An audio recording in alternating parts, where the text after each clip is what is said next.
Alright guys, it is Sunday. I think it's around, I don't know, 1 o'clock p.m. I've been out here since about just before 7 a.m. Working my butt off. I had to stop last night because it rained, so I didn't get my engine painted as much as I wanted.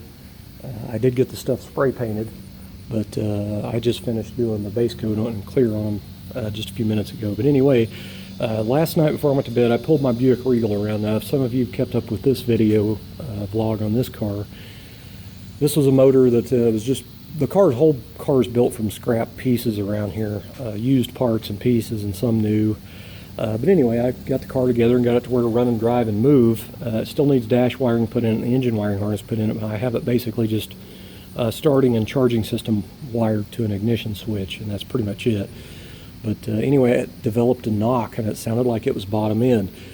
So I'd worked on this car for a little bit, and I got mad basically after I heard it knocking, and I drove it in my fenced area, parked it, covered up with a tarp, and it's been out there ever since. So it's always been in the back of my mind, what the heck's wrong with this thing, you know? So anyway, last night I pulled it around, and that was why I got up so early this morning, was to come out here and see what the heck was knocking. So I found it right away with it running, and I have never seen this happen before. Of course, this is the first time I've used one of these things. This is a Proform timing cover. It's a little aluminum thin thing. If you can see that mark right there, this thing had a bulge in it right here. So when this is tightened down, it deformed it out. I don't know why. But anyway, that was hitting my timing tab. So, and what's weird is that aluminum, it sounded just like a bottom end knock inside the car. So anyway, that's all it was. I took the pulley off, took that off, and put the pulley back on. No more knock. Car runs fine. So now I'm not going to work on the car. I'm actually just going to pull it right back in my fence area and be done with it. Because I am staying on this 55 until it's done, because I am going to make Daryl Starbich's car show in February without a doubt. I am actually a lot closer than what it looks like. I know it looks like a lot of work, but when it comes to assembly, for me, that's the fastest part. And it helped having mock-up stage, you know.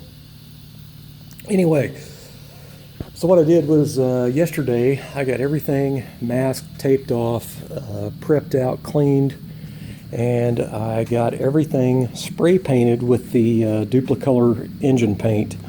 Now this is how I do my engines, and I've never had one delaminate. Now I have had discoloring around the header flanges.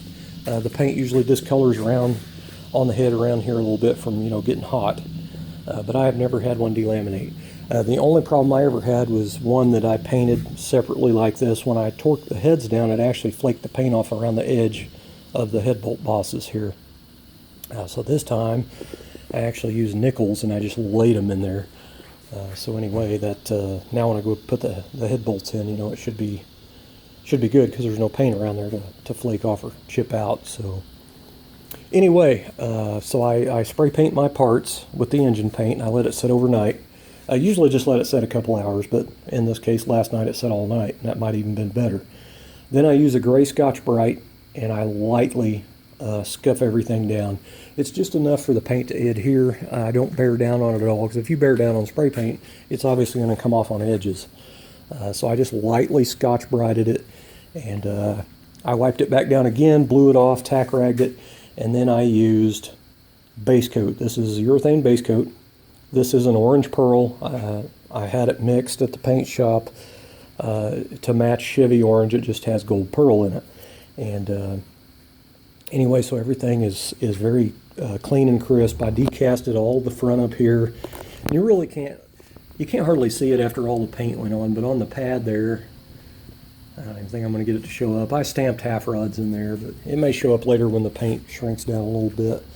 But anyway, this is an old Chevy Blazer 350, like I don't even remember, 81 or 82 or something. I don't even remember, but so it's nothing big that I remove numbers on, so it's going to come back and haunt me. It's just a basic old 350, you know. But anyway, so I cleaned the pad off, sanded it clean, and then I stamped my own stuff in there. But anyway, so the orange in here just looks like plain orange. And actually, when I took the lid off in here and started stirring the can up, I was like, that dude didn't put any pearl in here. So I had to take it out to the sun to actually look at it.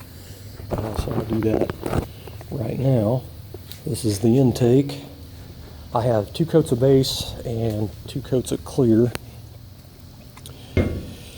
But you can kind of see the gold pearl in the orange there, and it's just enough to give it a little bit of detail, a little bit of pop. The only time you'll ever see it is if I'm in an outdoor show with the hood up, you know.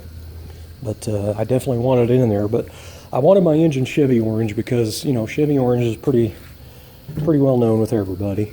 And even though it may not be the accurate color for 1955 Chevy V8, that's what I'm doing to my 55 V8. So anyway, this is just standard 0350 flat top piston. They're cast, nothing fancy. It is a 4-bolt main. Those are Edelbrock E Street aluminum heads. My wife bought for me for my birthday a couple years back. They're 64cc, so they'll give me a little bit of compression, so it'll run a little bit. You know, I'm not building a race car. It's probably around 325 horse or something, maybe 350, I don't know. I do have a 373 limited slip unit in there. So, you know, it should run pretty decent. I'll be able to pass a car, you know, get up on the interstate if I need to in a hurry. But again, I'm not building a drag car. I'm just building something I can drive. But it will run good. You know, if I get challenged with a stoplight, I'm going to go no matter what. But unless it's a cop, I guess. I don't care if I lose or not. Anyway, so everything's out and ready. I don't know if I'm going to try to assemble this engine tomorrow. I may wait until maybe midweek or something after work, come home, start bolting stuff together, get the heads on and all that stuff. But I do like, I've only done a few of my latest engines this way, you know, painting them all in pieces. It just looks better when you're done. You can see the gaskets aren't painted and your head bolts aren't painted and all that stuff.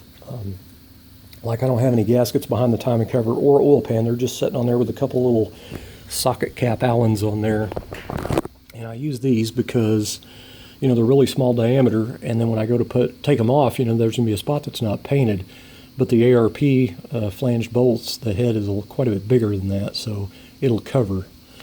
So that's why I did that. And then this is just a spray paint lid. I think it's off my old weld-through primer. I don't even remember. But all the edges of the pan got painted, and all the edge of the timing cover on the backside and everything. So it'll end up looking really, really sharp when it's done. The thing should be clean. Now all the plugs that I have in the engine, like the little oil galley plug right there, and the coolant plugs on the side of the block down there, those are just in a couple of threads.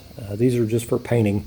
I've got some stainless ones that look just like these Allen ones that I'm going to put in there. I'll polish and put those in because, you know, every little piece you can put on your engine that's separate and not painted together, it's just more detail to it, in my opinion. But so I did decast the front of this engine a little bit because the front of a small block Chevy is very, very horrible on casting.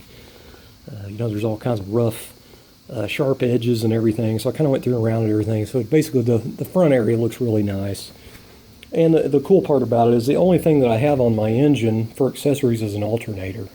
You know, I don't have power steering, don't have air conditioning or nothing. And it's actually a billet low mount alternator bracket that's going to be on it. So all of this is going to be, you know, uncovered basically. You'll be able to see everything. So I wanted it really, really slick. Anyway, I'll put a lot of black accessories on the car, on the engine, and because I really want it to kind of look like a stock 265. Even the oil fill tube on the intake manifold. I did use a 1 1/4 hole saw, and I hole sawed this out. The oil fill tube will be black. My pulleys will be black and all that stuff. But anyway, I bought this is a brand new Murray water pump. I've run quite a few of these, and it is a long water pump. I always run long water pump stuff on all my small blocks. I just like it better. Also, what I've run into back in the 90s was I needed a water pump, and I went down to the parts store and they had to order it. They didn't stock the short pumps, but the long pumps are always in stock. So that's why I've just kind of always since then been a long water pump guy. Now you do in a Tri-5, obviously, you have to put your radiator and your 6-cylinder course port and stuff all in the 6-cylinder location, so you'll have a little real estate. So that's exactly what I did now. I do plan on painting my March pulleys here black. But what I think I've decided I was thinking at first I was going to have them powder coated, that way, you know, the paint would stay on the ribs. But I think I'm just going to take some masking tape, it's about that same width, and just tape off where the belt rides, and then paint these black and then pull the tape off. That way, you know, the belt is actually on the metal. So I'm afraid if I paint that whole thing and, you know, that belt's just going to get contaminated with paint over time, and then it's going to end up being shiny anyway. So I don't know how to look. I think it actually might look kind of cool, but it's what I'm going to have to do. But this is a March underdrive pulley set. I do have the alternator one in the house, but I'm going to end up painting those black because, you know, I do want it to kind of look original. And if you've seen some old videos, I have the factory 4-barrel air cleaner, and I've made a cold air system out of it, and it will be black also. So when you open the hood and you look under there, it's going to kind of be, at first glance, it's going to look like a 265, even with the Chevrolet scripted valve covers. Now these are not the valve covers I'm using. These I just stuck on there to keep the paint out. But I have another set identical to these that I've cleaned and smoothed and body worked, and they're in primer. I do need to paint them. I should have had them ready today, but I don't. So I've got to get some 2K primer because I've got Z-Chrome on them and I've started blocking on them, but I need some 2K to put on them and then go back and wet sand them. So anyway, that's what's going down here today. So the engine, all the components are painted, and I would imagine by the weekend the motor and trans and the drive shaft will be in the frame. And then the next, I'm kind of hoping that my Saturday, Sunday, and Monday of next week, if it's not raining, I'm going to go ahead and paint the body. The yellow primer will be blue, pearl. The only thing I have to wet sand is the roof. All the quarters, the trunk jam, all that stuff's already done. That other quarter on the other side's already wet sanded, except the spot that I had to go back and redo. So that area that I touched up with 2K, I need to go back and wet sand all that. But the dash is sanded and ready. So I'm probably going to be more likely painting the blue on this next week. And then after that, I'm going to go to underneath and put on the lizard skin. That is going to be awful fun. I'm going to have to lay some plastic down, roll the body over it, and then I'm going to have to lay it down on my back and spray underneath on the concrete. I'm going to be filthy. I'm probably going to have to go buy a suit. I don't know if Walmart sells those or not. I'll have to go look because I don't want to spend a lot of money on something I'm going to waste. But anyway, after that floor gets sprayed, that body's ready to go in this frame. So that is the part right there that's when you're over the hump, in my opinion. But I have no doubt I'll make Daryl Starbird's car show in Tulsa in February. No doubt. Unless there's snow, ice, or something crazy, I will make that show. I'm going to make it happen. It's time to get out and enjoy this car. I'm actually tired of working on it.